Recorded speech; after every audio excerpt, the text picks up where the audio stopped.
نحمده ونصلي ونسلم على رسوله الكريم اما بعد.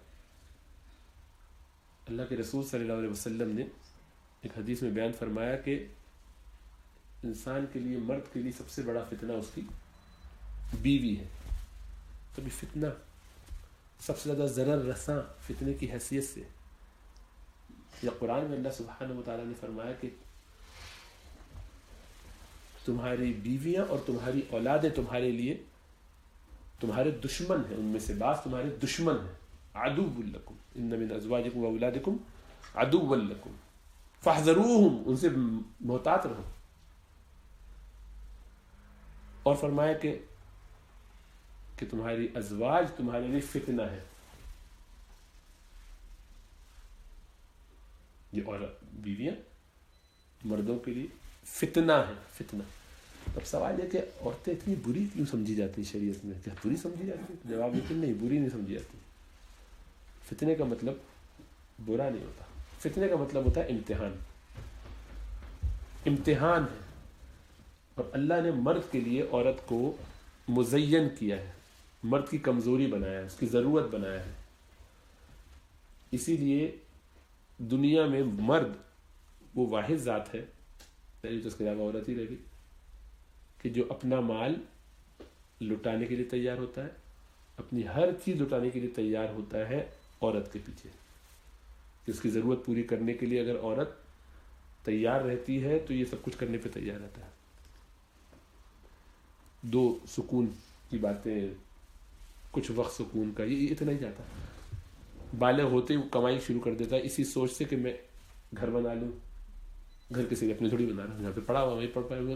اس کو تو اسی لیے شادی سے پہلے جس کا حلیہ ہوتا ہے، جس حلیے میں وہ چل پھر رہا ہوتا ہے بالکل مجنون پاگل بنا ہوا، چپل پہنے بھی باہر نکل گیا، کوئی ٹینشن نہیں، دوستی یاری میں ایسے پڑے ہوئے. شادی سے پہلے پھر دیکھو تو دھو دھلا کے اچانک سے تیار ہو کے جگہ بنائی، ایک جگہ گھونسلہ گھر پورا چاہیے. اس لیے تو بیوی کے لیے چاہیے. اللہ نے اس کے اندر فطری طور پر یہ ضرورت رکھی ہے.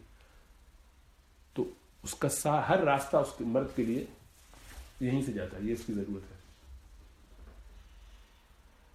تو اس کی وجہ سے یہ آپ کے لیے آزمائش ہے، فتنہ ہے. فتنہ آزمائش. بہت سے لوگ کہتے ہیں مردوں کو، یہ اللہ سبحانہ و تعالیٰ نے بنایا ایسا، ان کی اپیٹائٹ یہی ہے. عورتوں کے ایسا اتنا مسئلہ نہیں ہے، ان میں ذرا بطاعت ہوتی ہے. نہیں، عورتیں ذرا اس معاملے میں کنٹرول، ٹھنڈی ہوتی. مردوں میں بڑی صورت ہے، وہ لمحے بھر میں آپ سارا دن گالیاں دیتے رہے اور اس کے بعد تھوڑا سا مسکرا کے دیکھ لے تو آدمی پھر کہتا ہے کہ شاید رام ہوگی، شاید فریفتہ ہوگی. بقول مفتی صاحب کے ایسا نہیں ہوتا کہ آپ کو وہ منانا چاہے اور مرد کو مشکل ہوتی ہو. نارملی، اب نارملی بہت کچھ ہو سکتا ہے، نارملی بات کر رہا ہوں میں، عمومی یہی بات کر رہا ہوں.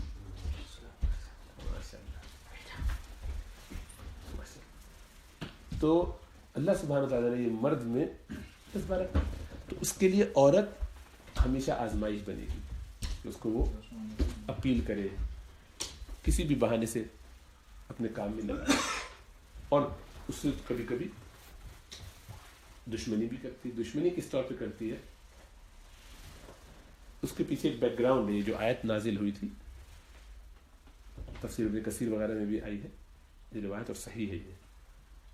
اس کا جو بیک گراؤنڈ ہے وہ یہ ہوا کہ اللہ کے رسول صلی اللہ علیہ وسلم نے جب ہجرت کا حکم دیا تو اکثر صحابہ ہجرت کر کے آ گئے.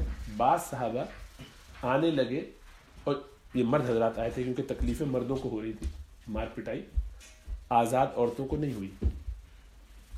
غلام کچھ باندیاں جن کی تھی اکا دکا ان کو ہوئی، لیکن عموماً مرد پٹے، غلام تھے یا آزاد تھے، ہر صورت میں ان پر تنگیاں تھیں.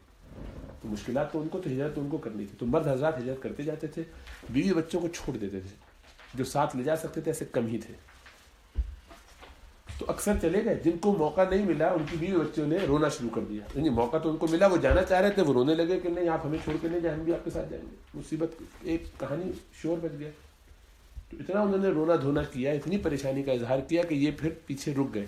کیونکہ اس وقت یہ حکم تو تھا کہ کرو ہجرت، لیکن گنجائش کچھ لوگوں کے لیے رکھی گئی تھی، اگر مجبوری ہے تو چلو ٹھیک ہے. تو یہ رک گئے بیوی بچوں کی، یہ بیوی اور بچوں کی وجہ سے.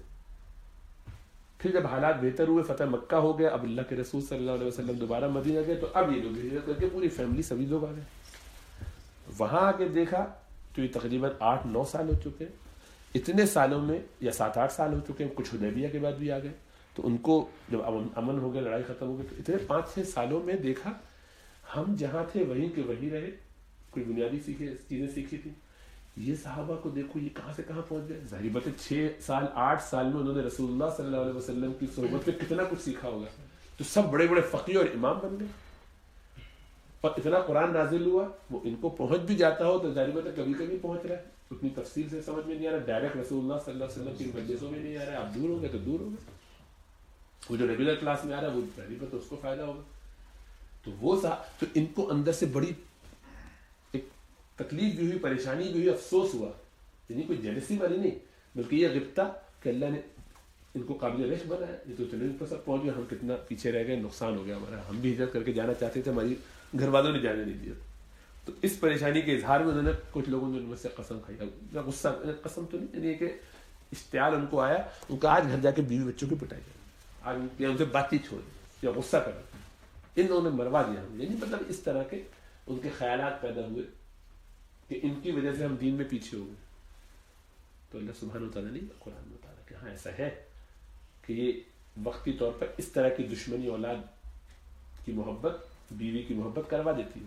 وہ کیا کہ دین میں آپ کو پیچھے، بس اس میں یہی سبق ہے کہ جب آپ کے گھر والے آپ کے راستے میں آ کے آپ سے کہیں کہ بھئی نماز آج مسجد میں نہ پڑھے نا، گھر میں ہو جائے، آج مت جائیے نا، گھر میں پڑھ لیتے ہیں، شاپنگ کروا دیجیے، یا اور کوئی اس طرح کی بات، تو سمجھ لینا چاہیے کہ وہ تو اپنی بات کہہ رہی ہے، بچے اپنے کام کہہ رہے ہیں، مجھے شریعت کے دائرے سے نہیں نکلنا، مجھے تو وہی کرنا جو مجھے کہا گیا ہے. تو میرا کام ہے کہ میں اس کو کیسے کنٹرول کروں، پیار محبت سے، حکمت سے، جیسے بھی کرنا پڑے، لیکن ان کی وجہ سے شریعت کی پابندی نہ چھوٹے مجھ سے. تو وہ عموماً ایسا ہوتا ہے کہ ہم ان کے کہنے میں آ جاتے ہیں. خیر اب تو ہم چونکہ کمزور اتنے ہیں کہ ہم بھی یہ چاہتے ہیں کہ یہی کام اسی کندھے پہ رکھ کے میں بھی کر لوں. کہہ دوں گا بیگم نے آج مسئلہ کیا ہوا ڈاکٹر صاحب، میں کیا کروں، نہیں آ سکتا، اس کے نام پہ کام ہمارا بن جائے گا. جیسے کہ عام طور پہ اس کی بڑی باتیں مانتے ہیں، دوستوں میں نکلتے تو اس میں نہیں سنتے، اس کی کلاس میں سنتے، مجبوری میں. وہ ڈاکٹر صاحب کیا کریں. لیکن امتحان بنتی ہیں عورتیں بھی اور بیویاں، اور اسی طرح بچے بھی. تو اس کو کہا کہ وہ تمہارے لیے امتحان ہے، اور یہ بھی کہا کہ وہ تمہارے لیے دشمن بھی ہیں. دشمن اس طور پہ کہ اگر تمہاری آخرت کی فکر نہیں کرنی تو دشمن ہے، اور آخرت کے مطابق ہے تو ٹھیک ہے. اور یہ بھی اس میں کہا کہ ان میں سے بعض، یہ نہیں کہا کہ ہر عورت، ہر بیوی، ہر اولاد، سب اولاد کو نہیں کہا، لیکن اولاد کی محبت ہی میں تو آدمی حرام کماتا ہے، 2 نمبریاں کرنے لگتا ہے. اپنے طور پر تو جیسے میں نے بتایا وہ زمین پہ بھی رہ سکتا ہے. بعض آج کل تو پاگل مرد بھی آ رہے ہیں، ایمبیشس ہوتے، کمانے کے دیوانے ہوتے، کہ ان کو اپنا بس کرنا ہے مینشن. وہ الگ ہے، وہ ان پاگلوں کی بات نہیں ہوتی، میں نارمل انسانوں کی بات کر رہا ہوں. عام طور پہ مردوں کو اتنا ایمبیشس نہیں ہونا چاہیے. الگ طریقے سے ضرورت پوری کرو اور آگے چلو، کماؤ بھی اتنا کہ جتنا ہے. بس دنیا کی محبت میں لگ جاتے تو آتے رہتی ہے. تو اصل میں کچھ کرنے کو نہیں ہوتا نا، سارا دن کمانے میں رہتے، انہی لوگوں میں بیٹھتے، وہ کمانے کی باتیں کرتے تو ان سے سن کے وہی باتوں کا دل چاہتا ہے، اسی ماحول سے مجلس میں بیٹھے رہتے. اور صلح میں نیک لوگوں میں بیٹھے جو کم سے کم پہ گزارا کر رہے ہیں، تو یہ ہوتا ہے کہ ہم کہاں دنیا میں پڑے رہے بلا وجہ، کہاں اپنے آپ کو خراب کر رہے ہیں، پھر وہاں کبھی نہ دل چاہے. تو یہ پھر یہ کہ اس کے آگے یہ بھی تو اس یہ پس منظر تھا، اور آگے یہ بھی بتا دیا کہ ان سے معاف کرو، ان سے درگزر کرو اور معاف کرو. ان کو عفو درگزر سے کام لو. اب گھر جا کے ڈانٹنا نہیں، مارنا نہیں، غصہ مت کرنا، ان سے بات چیت بند مت کر دینا، چھوڑ مت دینا. انہوں نے ٹھیک ہے تمہیں نقصان ہو گیا، تم نے ان کی محبت میں ہجرت نہیں کی، ان کے کہنے پر رونے دھونے پر ہجرت نہیں کی، اور تمہارا جو نقصان ہوا، اب تمہیں غصہ بھی آیا سب کچھ، لیکن اللہ فرما رہے کہ ان سے درگزر کرو. اللہ فرما رہے دین کا نقصان ہوا ہے، اس کے باوجود، اور ان کو صحیح غصہ بھی آ رہا ہے، لیکن اللہ فرما رہے کہ درگزر کرو. صبر کا دامن مت چھوڑو. صبر کا دامن نہیں چھوڑتے کسی حالت میں نہیں چھوڑو، کیونکہ اگر صبر کا دامن چھوڑ دو گے تو پھر تم اللہ کی رحمت سے نکل جاؤ گے. تو اللہ کا حکم تمہیں یہ تھا. اب صبر بھی نہیں کرتا، لڑتا جھگڑتا بھی رہتا ہے، اور بل بلاتا بھی رہتا ہے، اس کو چھوڑتا بھی نہیں. تو ایسے کے لیے پھر وہ حدیث ہے کہ اس حدیث کے الفاظ میں یہ بات ہے کہ اللہ سبحانہ وتعالیٰ ان لوگوں کی دعا قبول نہیں کرتا. 3 قسم کے لوگ بیان فرمائے. تو ان میں سے ایک وہ شخص ہے کہ جس کی بیوی بد زبان ہو، بد اخلاق ہو، اس کو تنگ کرتی ہو، برا بھلا کرتی ہو، لیکن یہ اس کے ساتھ صبر بھی نہیں کرتا اور اس کو چھوڑتا بھی نہیں. چھوڑ دیتا تو وہ بھی کہیں اور جا کے سکھ کا احساس لیتی, کہیں اور شادی کر لیتی, یا نہ بھی کرتی تو سکون سے رہتی. خود اس کے لیے بھی حلق کا کانٹا بنا ہوا ہے اور اپنی زندگی بھی عذاب کی ہوئی. یا تو صبر کر کے کمپرومائز کر کے رہے, ڈیل میں رہے, پیکج کا حصہ سمجھ کے ساتھ رہے کہ اور فوائد ہیں اس لیے میں رہ رہا ہوں, بچوں کی وجہ سے, اپنی وجہ سے, خاندان کی وجہ سے, ناک کی وجہ سے, ابا نے کہا ہوا رشتہ داری ہے, میں نے ایک وہ عہد و پیمان کر لیا تھا, جئیں گے تو ساتھ اور مریں گے تو ساتھ, اب مجبوری ہوگی, پھنس گئے, میں کیا کروں. کوئی بھی وجہ ہو تو ہم نے خود ہی پروز اینڈ کون سامنے رکھ کے طے کر لیا, تو طے کر لیا, اب صبر سے رہو, اب اس میں لڑو جھگڑو نہیں. صبر بھی نہیں کرتے, ساتھ ساتھ جو ہے جھگڑے بھی کرتے ہیں, اور پھر اس کے بعد اس کو چھوڑتے بھی نہیں. تو ابھی اپنے نفس کا حق ادا نہیں کر رہا, اپنے اوپر بھی ظلم کر رہا ہے اور اس پر بھی ظلم کر رہا ہے. ایسے شخص کی دعا اس معاملے میں قبول نہیں ہوگی جیسا مجھے سر دست سمجھ میں آتا ہے, کیونکہ حدیث میں لفظ یہ ہے کہ اس کی دعا علیہا کا لفظ مستجاب علیہا, اس کی دعا اس کے لیے اس معاملے میں اس کے خلاف قبول نہیں ہوگی. یا اللہ میرے کو ظلم کر رہی ہے, زیادتی کر رہی ہے, مجھ سے بدزبانی کرتی ہے, میری باتیں نہیں مانتی, میرا پیسہ بھی لے لیتی ہے, مجھ پر اپنے اوپر بھی خرچ, میں اس سے پوچھنے لگا نہیں کر سکتا ہوں, گلے پہ بیٹھ گئی ہے ٹیٹوا دبا کے, تو یا اللہ میں کیا کروں. آپ اس کو یعنی اس کے خلاف کوئی آپ بات کہنا چاہیں جیسے مظلوم کہتا ہے, تو یہاں قبول نہیں ہوگی, یہ آپ نے خود کیا. ٹھیک ہے نا. تو بہرحال لیکن اس حدیث کی تفصیل میں الگ سے کروں گا, تھوڑا سا غور اور کر کے اللہ نے چاہا تو. السلام علیکم ورحمۃ اللہ.